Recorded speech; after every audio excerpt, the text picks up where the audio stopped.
Balik lagi di Awareness Podcast, upaya menjaga asa dan menumbuhkan kesadaran. Nah, kita masih ngobrol bareng Mbak Ana di seputar dunia kerja bersama-sama dengan Gen Z. Ini menarik banget, kita udah ngobrol banyak banget, udah tahu peluang-peluang perusahaan dengan memanfaatkan Gen Z yang melek informasi, melek teknologi ya begitu rupa. Saat yang sama juga kita sudah melihat kerapuhan mereka ya. Walaupun sebenarnya menurutku sih di setiap generasi pasti ada kerapuhan Pasti. tersendiri ya. Cuman Gen Z ini jadi menarik karena punya kerapuhan yang mungkin di masa lalu nggak pernah ditemukan gitu ya, nggak pernah Atau nggak pernah bukan dieksploit, nggak pernah dianggap sesuatu yang penting. penting. Atau bukan nggak penting sih Mbak, lebih tepatnya orang-orang di masa lalu itu memendam apa ya, kayak Benar. rasa malu gitu ya. Iya, iya. Aduh masa kayak gini sih gitu. Kalau dimarahin bos gitu ya udahlah diem-diem gitu. Iya. Kalau mereka kan santai aja gitu. Eh, Aku punya pengalaman, mereka dapat SP gitu ya, dengan enteng aja mereka upload ke media sosial. Dikeluarin ya lu keluarin lah, so be it begitu Iya, ya, apa iya, sih iya. soalnya gitu ya. Iya, iya. Nah sementara kalau yang dulu kan baru ditegur aja udah rasanya langit Iya, runtuh. benar. Wah, gila nih ditegur nih sama bos Iya, gitu kan. Iya, benar banget. aduh Heeh. deh. Dan mulai memikirkan gimana caranya gue mesti kerja lebih bagus lagi, Iya, lebih baik lagi gitu ya. iya. Tadi aku bilang ya, jadi di podcast kita ini upaya untuk menjaga asa, harapan-harapan gitu. Menurut Mbak Ana, harapan apa yang paling besar Mbak Ana letakkan di Gen Z dalam industri iklan? Industri iklan dan non-industri iklan sih sebenarnya Ya, kalau ya, dari oh aku ya, ya. betul. Harapannya adalah mereka sebenarnya bisa menjadi the next global talentsnya Indonesia sih. Oh, oke. Gitu. Sebenarnya ya. Kenapa? Karena sarana untuk ke situ tuh Cakep banget ya. mudah, Ya benar. banyak Betul. gitu kan. Teknologi juga udah gampang diakses buat mereka. Dan gitu. mereka juga gampang banget gitu ya menggunakan teknologi. Benar, gitu ya. dan mereka tuh adoption ke digital teknologi cepat gitu ya. Teknologi in general aja cepat mengadoptionnya. Jadi harapan saya itu mereka memang bisa step up dan menjadi the next global talents atau global leaders di industri kita malah gitu. Kenapa saya bilang global? Karena pada dasarnya sekarang border itu udah meaningless ya. Iya, Gitu. Nah, betul. kita juga punya banyak Indonesian talents yang kerja di luar negeri dan mereka menjadi award winning talents di luar negeri gitu kan. So I would love to see more of that gitu dari kita-kita karena sarananya itu juga banyak. Itu harapannya. Karena apa juga? Karena kalau kita perhatiin population global population median age-nya aja 30 tahun, Mas. Dan kita kan punya bonus demografi Gen Z Exactly. yang Yang cakep banyak banget, gitu Bay. kan. Kalau global median age-nya 30 tahun nih gitu ya, populasi dunia nih median age-nya 30 tahun, ya udah pasti kan untuk mereka lebih bisa menelurkan karya-karya yang relevan buat the global median age ini gitu ya, yang bisa relevan, meaningful, purposeful itu kan lebih bisa lagi gitu Iya, kan. Gitu iya. karena udah eranya mereka yang tahu apa yang baik buat mereka. Jadi pengennya segitu. Itu pengennya ya. Tadi Mbak Ana Harapannya. bilang bahwa ada juga anak-anak kita yang moncer di luar negeri gitu ya. Apakah memang anak-anak kita nih Gen Z yang jago-jago itu katakanlah dihargai di dalam negeri gitu, sehingga mereka bisa explore kemampuan mereka sedalam-dalamnya, atau karena di dalam negeri dia yang nggak terlalu dihargai lalu mereka ke luar negeri dan di sana mereka moncer semoncer-moncernya. Kalau di dunia saya sih nggak kayak gitu sih. Talent-talent mereka ini dihargai banget. Talent-talent yang berkreativitas tinggi ini dihargai banget gitu ya.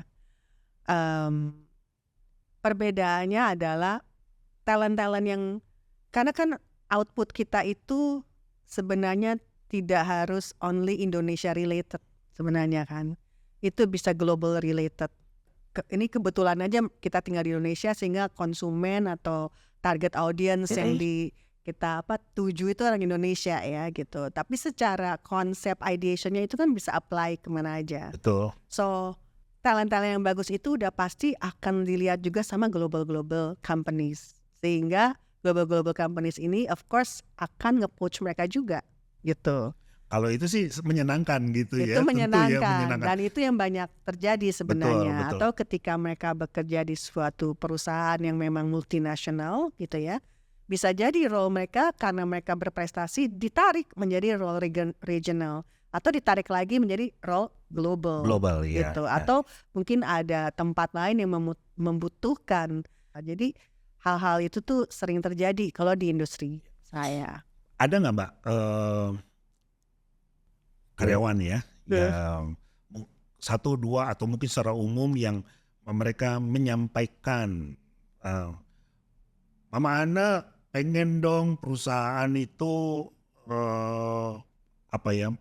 memberi mereka kesempatan ya untuk bisa lebih mengembangkan kemampuan mereka dan kemudian perusahaan memfasilitasi. Kalau tadi kan harapan perusahaan ya terhadap anak-anak ini gitu. Ini sekarang dari merekanya begitu. Ada salurannya nggak? Ada sih, kalau kita nggak ada ya. Pertama, learning and development training kita selalu ada. Itu kan untuk mereka menjadi punya growth mindset ya. Itu kan yang penting, growth mindset itu penting. Gitu. Terus kedua, kita juga bisa memfasilitasi intercompany transfer. Oke. Gitu. Jadi kalau bisa dipindahin ke company lain gitu dengan opportunity for growth yang lebih baik, of course why not gitu kan. Itu kita fasilitasi. Hanya sayangnya kan FCN bukan company global ya. Jadi belum tenang aja. Ya, belum. Jadi memang tenang masih aja. intercompany transfer ini gitu ya. Itu juga udah terjadi gitu.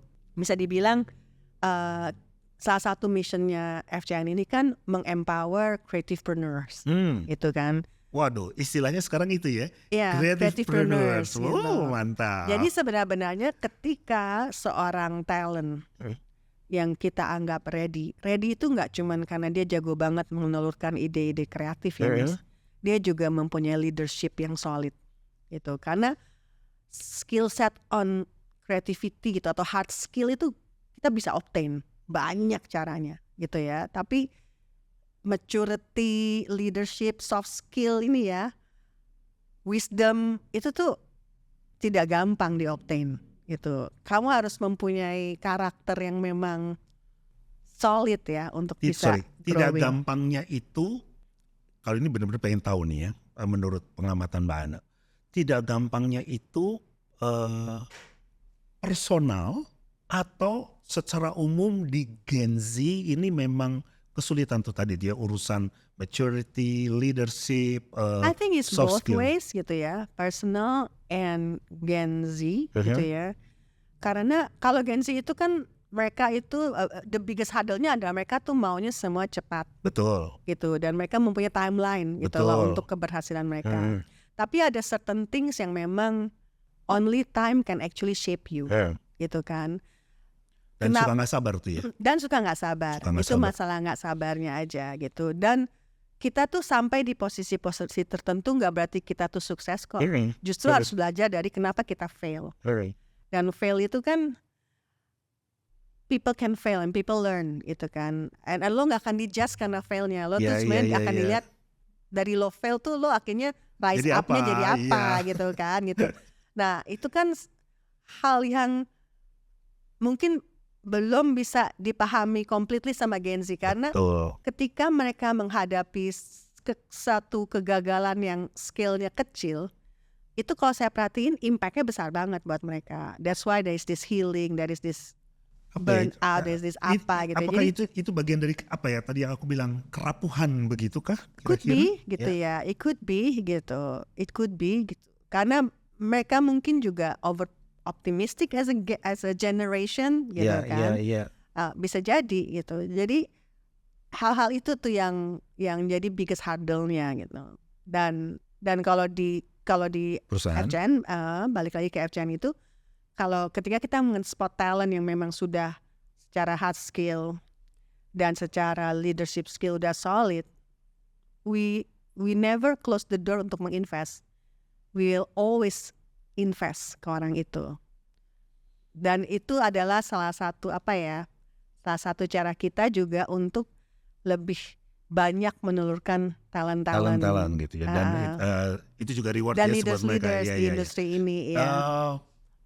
Local talents dan local leaders lah ya Mas. Oh iya, ini mungkin nanti terkait sama kebijakan ya. Tapi aku pengen tahu kan kalau di iklan itu ide apa segala macam, istilahnya apa ya? Itu kan mestinya didaftarkan menjadi kekayaan intelektual gitu ya. Gue punya ide ini supaya jangan di-copy orang lain gitu. Bila anak-anak ini satu kali mereka pindah pekerjaan gitu ya. Terus mereka bilang gini, "Mam, ini kan dulu ideku nih gitu ya. Gue ini yang pikirin nih setengah mati apa segala macam. Sekarang gue keluar." Ngomong gampangnya nih, lo tetap bayar royalti dong ke gue gitu. Kalau kayak gitu tuh gimana menyelesaikan? Ini kan soal ego nih ya, menurutku. Jadi bukan sekadar soal peraturan perusahaan. Oke, mungkin bisa dibalikan dulu ke hukum haki ya. Oke. Haki itu sendiri itu menjadi hak intelektual orang yang membayar. Gitu. Jadi ketika kita melakukan pekerjaan untuk klien kita lah yang mempunyai hak atas output yang kita keluarkan. Gitu. Karena by regulation atau by law-nya udah seperti itu. Oke. Sama ketika saya bekerja ke FCN. Saya dibayar oleh FCN untuk melakukan tugas-tugas saya di situ, which is mengeluarkan ide-ide itu, mengeluarkan bisnis-bisnis ide, kreatif-kreatif ide gitu ya. Semua itu akan jadi miliknya FCN gitu. Karena balik ke haki pada dasarnya adalah siapa yang akan membayar itu. Jadi itu hal yang harus dipahami betul ya oleh mereka. Jangan rasa gini, ya kalau gua nggak mikirin kan lo nggak ada idenya kayak begitu. Tapi kita bisa balikin juga ya. Ya tapi kan kalau lo nggak di sini kan ide lo juga nggak keluar. Benar, benar. Oke. Dalam situasi-situasi yang berkembang dengan cepat gitu. Ini kan begitu ya sekarang nih anak-anak ini. Sementara perusahaan seringkali itu jalannya itu kan nggak secepat perkembangan. Iya benar banget itu. Iya itu benar banget. Handle-nya gimana tuh? Kalau kayak gitu? Handle-nya tuh nggak ada lain kata selain kita harus ini sih Mas, nerimo bahwa there are times ya bahwa kita yang harus mengkoreksi diri kita sendiri juga gitu. Karena ini semua proses learning ya Mas gitu. Nggak bisa kita selalu lebih cepat dari Gen Z atau dari tren yang terjadi atau dari perkembangan yang terjadi gitu ya. Biasanya kita yang selalu catching up gitu ya. Jadi selama kita selalu open bahwa there are things yang kita perlu improve, kita perlu catch up, I think that should be the good start already gitu loh. Karena kalau kita merasa kita udah bagus kok, kita nggak mau bergerak, wah itu udah salah. That means sooner or later, malah mungkin sooner kita jadi obsolete gitu. Harapan gue nih ya, kalau ini nanti udah dirilis nih podcast kita dan ada staff-staff FCN yang nonton gitu ya, aku mau bilang begini. Aduh aku takut. Aku mau Nanti bilang mereka protes, gitu. betapa beruntungnya mereka bekerja di FCN karena yang tadi barusan Mbak Ana sampaikan gitu. Artinya FCN sebagai sebuah perusahaan bersedia, ini willingness kayak begini menurutku mahal gitu ya. Jadi kalau ada perusahaan seperti ini dan kita kerja di situ, ini sesuatu yang cakep banget gitu ya, punya perusahaan di mana perusahaan ini tentu lewat manajemen ya bersedia buat belajar untuk memberi ruang sebesar-besarnya berjalan bersama-sama dengan baik, dan itu kan sesuatu yang menyenangkan. Nggak semua perusahaan mau begitu loh. Kan kadang-kadang kan ada perusahaan yang gini, ya kita mah dari dulu udah begini, kalau lu mau kerja begini syukur, kalau enggak ya silakan, ini pintu keluarnya. Kan ada ya perusahaan-perusahaan yang seperti itu. Enggan untuk berubah karena berubah tuh merusak kenyamanan orang. Iya, Itu benar sih Mas. Mungkin satu hal aja sih, sebenarnya di industrinya kita itu we don't have assets. Aset kita is our people. That's why kenapa jadinya kita juga harus lumayan people centric gitu ya, atau people centric lah ya, dan kita harus tahu gimana ya, itu yang tadi saya sampaikan, kita give in dan kita disiplin tuh kita harus ngerti gitu ya gimana tarik ulurnya itu, karena ya aset yang kita punya adalah people kita. Sebetulnya aku Kayak udah agak gitu-gitu. sering tuh mendengar perusahaan-perusahaan yang bilang aset lo apa? Ya SDM gue lah aset gitu. Pada saat yang sama, ini belum kering bibir ngomong begitu ya, udah bilang aduh staffku beginilah begitu. Jadi aku suka bilang gini, betulan ya SDM lo itu aset atau itu liability gitu. Jadi pengen nanya betul nih gitu ya, betul-betul itu dihayati sebagai aset. Jadi dan itu kan menyenangkan ya kalau karyawan di sebuah perusahaan dibilang kalian itu aset loh gitu ya. Jadi itu kan penghargaan ya dan bukan beban. Itu betulan begitu. Artinya Betulan. bukan maksudnya gini ya, apa boleh buat ya terpaksa lah gue bilang aset, habis gue nggak punya tadi. Aset yang lain. Enggak, tapi itu benar sih Mas gitu. Itu benar sih Mas. Maksudnya memang kenyataannya seperti itu, dan memang ya kita harus embrace people kita juga gitu. Dan ya itu our biggest challenge is always gimana tarik ulur tentang gimana tough love-in, gimana bikin mereka mengerti, gimana mereka juga mengerti bahwa business is also up and down. Gitu kan ya, and gimana betul. mereka bisa bantu kita ketika down atau kita bantu mereka ketika mereka down. Menurut Mbak Ana, masa depan industri iklan di Indonesia khususnya gitu ya, bagus nggak sih? Bagus. Menurut kategori growth kita, jadi di sisi kategori industri advertising and marketing kita tuh tetap lebih tinggi dari negara lain, even dari China sekarang ini. Gitu. Kenapa? Karena ya teknologi itu akan selalu ada gitu ya. Terus kalau kita lihat channel of advertising juga makin berkembang ya dengan yang digital. Ditambah lagi kita itu kan terdiri dari berapa provinsi dan island dan segala macam gitu ya Mas. Local advertising aja kita belum explore maksimal gitu kan. Sekarang ini yang paling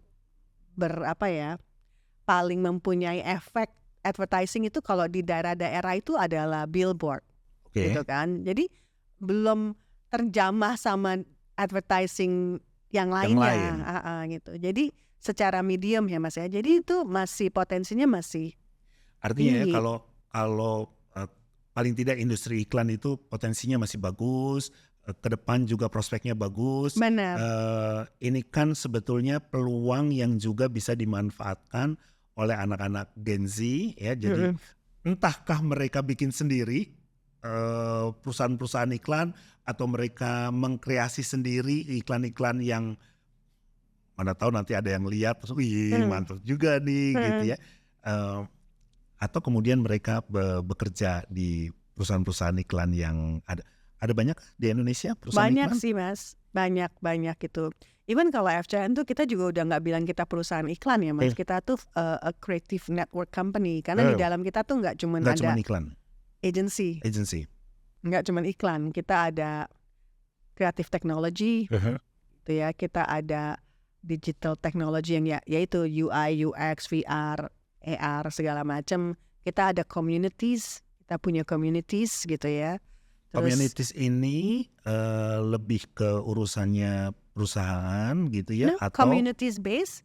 So kita di dalam network kita itu salah satu community yang kita punya tuh USS Networks.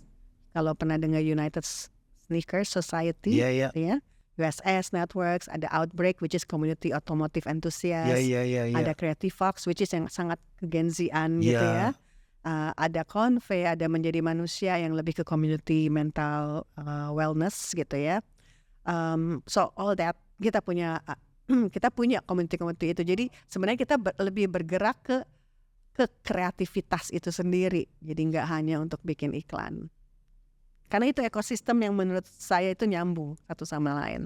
Secara umum, skala 1 sampai 10 paling tinggi. Kalau ngomong kreativitas Gen Z.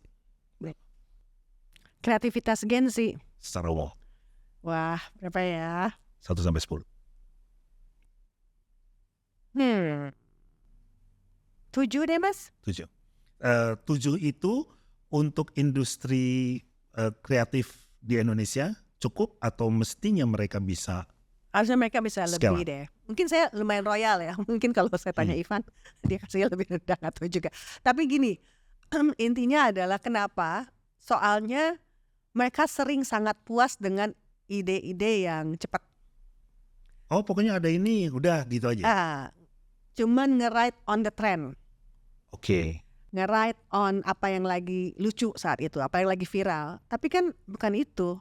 Esensinya adalah gimana mengeluarkan sebuah ide sehingga brand atau solusi yang ditawarkan klien itu menjadi meaningful gitu kan. Tapi kan menjadi sebuah ada insight yang menarik yang bisa di-tap gitu. Nah, ini kan menurutku ya, jadi kenapa tadi aku bertanya di awal soal harapan dari perusahaan terhadap anak-anak Gen Z. Kalau aku cermati gitu, bisa keliru juga sih, tapi kalau aku cermati apa konten-konten anak-anak Gen Z gitu, istilahnya kan receh-receh nih, gitu ya. Kayaknya makin receh, makin menyenangkan buat mereka, makin receh, makin banyak yang nonton gitu. Nah kalau ini berdampak pada perusahaan, ya jadi itu tadi itu ide-idenya juga jadi yang receh-receh. Bener. Gitu. Karena mereka cuma ngambilnya yang viral-viral aja kan. Ya receh itu kan viral banget. Gitu. Iya. Padahal it's not maunya always. Kan nggak di situ. Iya. Because receh itu is not always ada message yang jelas. Receh itu lucu-lucuan aja gitu. It's not always ada message yang jelas gitu.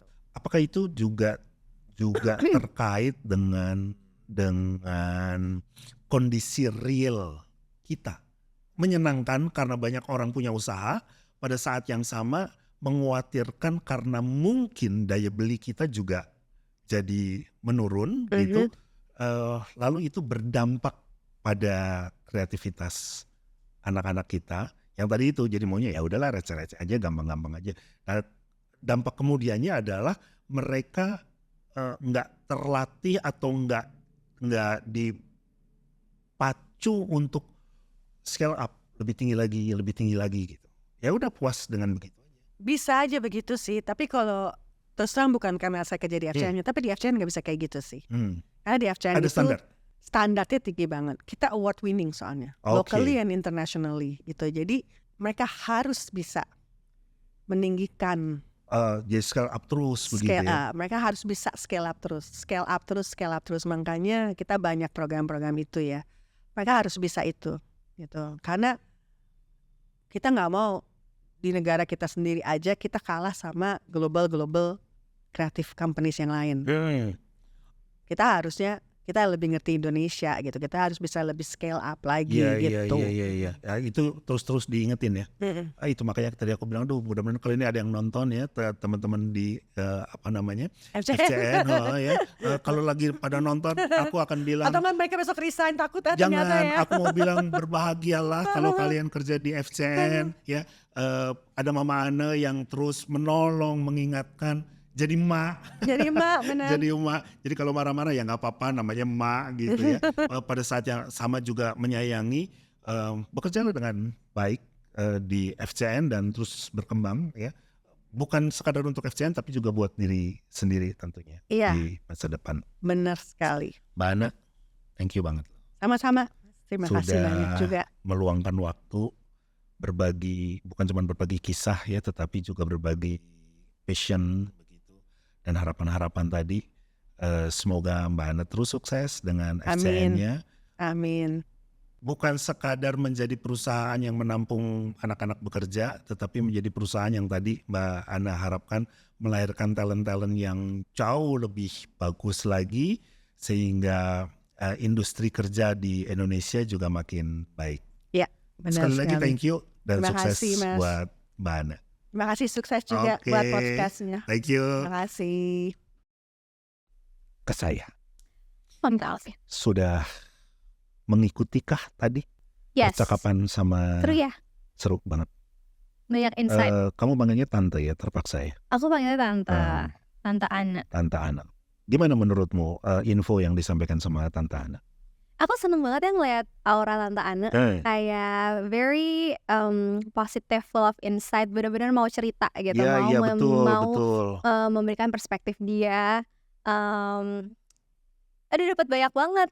Bingung mulai dari mana. Coba Om, kita klik dari mana? Gini, yang paling sederhana mulai dengan gini. Ada nggak yang kamu nggak setuju dari apa yang dia sampaikan? Tentang utamanya ya, tentang pendapat-pendapat dia terkait Gen Z di dunia industri kerja. Tuan. Enggak lagi Om. Gak ada yang aku gak setuju. Artinya belum tentu itu menggambarkan semua, Iya, tapi paling tapi tidak apa yang dia sampaikan kamu bisa Iya, aku berterima. take note semuanya. Nggak Berterima. ada yang aku kayak enggak itu bukan gue, itu bukan generasi Z. Iya, Enggak sih, iya. aku malah menerima semuanya dan lebih banyak aku relate. Oke. Nah itu perlu ya, karena kan aku juga udah nggak di Gen Z gitu ya, jadi aku perlu konfirmasi dari kamu. Terus kalau yang dari Tante Ana sendiri, dari hal-hal yang kamu setujui, yang kamu terima itu, ada nggak yang kamu mau elaborasi? Aku setuju. Salah satu statement yang Tante Ana tadi sharing adalah generasi Z ini membutuhkan apresiasi. Oke. Ini aku sangat relate banget. Karena bukan karena aku ngerasa gue butuh banget apresiasi dari setiap orang, enggak. Tapi I like to be seen. Maksudnya ketika aku melakukan sesuatu, melakukan suatu effort, akan seneng ya kalau misalkan ada apresiasinya gitu. Ada jadi orang yang notice gitu. Misalnya kamu di kantor disuruh sama bosmu gitu ya, Kak saya lakukan ABCD gitu. Terus udah selesai, udah nih Pak atau udah nih Bu gitu. Terus dia diam aja gitu, kamu tungguin nggak? Tungguin gitu. Terus nanti dia nanya, kamu nunggu apa? Kok nggak bilang thank you? Oh gitu. enggak sih Om, nggak gitu. Tapi kalau dia comes bilang naturally aja. Oke, iya. Jadi artinya nggak sampai juga yang kok nggak bilang thank you sih, tungguin sampai dia. Enggak. Oke. Nah, menurutmu sendiri apa sih tantangan paling besar ya untuk Gen Z sekarang ini ketika mereka bekerja? Saat ini kita disuguhkan dengan banyak pilihan yang cepat. Aku pribadi juga merasa aku ingin semuanya tuh cepat selesai, cepat kelar. Waktu berprosesnya tuh jadi dipersingkat gitu. Jadi buatmu proses nggak penting, yang penting hasilnya? Enggak, malahan kebalikannya. Aku merasa proses itu tetap diperlukan. Tapi jangan kepanjangan, jangan kelamaan. Iya. Dan jangan kecepatan juga, karena semua yang instan itu menurut aku tetap tanda tanya gitu. Kamu meragukan mie instan? Paling enak loh itu. Iya sih, tapi apakah kita makan mie instan setiap hari? Iya dong. Kamu nggak lihat enak mie instan.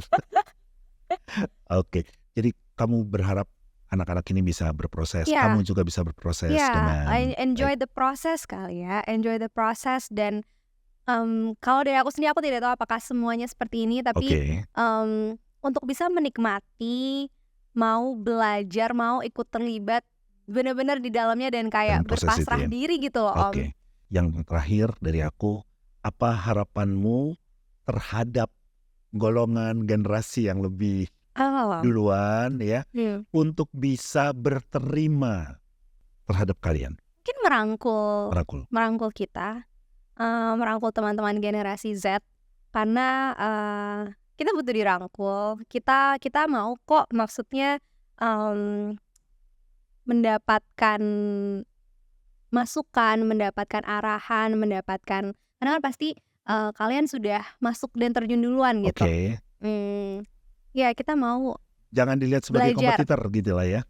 Iya dong, jangan dong. Kita malah harus meneruskan. Lihatlah sebagai orang-orang yang pada masanya nanti bisa menerima tongkat estafet dari mereka. Betul. Gitu. Bahasanya sekali. Sedap. Kayak pelari estafet. Oke, thank you ya. Sukses buatmu di tempat pekerjaan yang baru. Terima kasih Om. Ya, kita ntar ngobrol lagi di siap. topik yang berbeda.